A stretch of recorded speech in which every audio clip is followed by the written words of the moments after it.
Честита първа пролет! По случай първа пролет от ОДЗ Калина Малина, град Несебър, бяха спретнали много приятна и цветна изненада.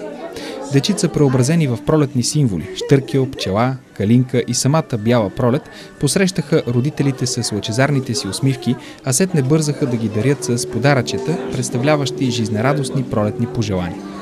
Въпреки че баба Марта все още се мръщи и не позволява на времето да се отпусне, за да огрее всичко в усмихнато жълто, ведрото настроение лъхна минути преди 8 сутринта, когато пчеличката полетя, за да събира цвят, калинката запърха с крилца, а щъркелът горделиво крачеше като истински властелин на пролетта.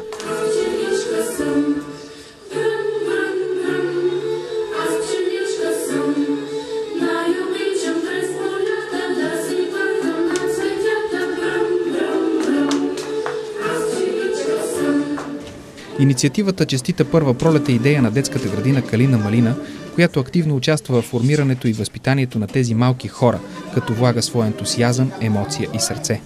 Явно идеите им срещат подкрепата и на родителите, защото именно те са хората, които насърчават децата си да обръщат внимание на техните учители. От детската градина ни информираха, че и занапред предстоят много други инициативи, свързани с екологията и любовта към природата. Позволете ни чрез тези усмихнати мълчугани да ви честитим пролетта и да ви пожелаем здраве и щастие.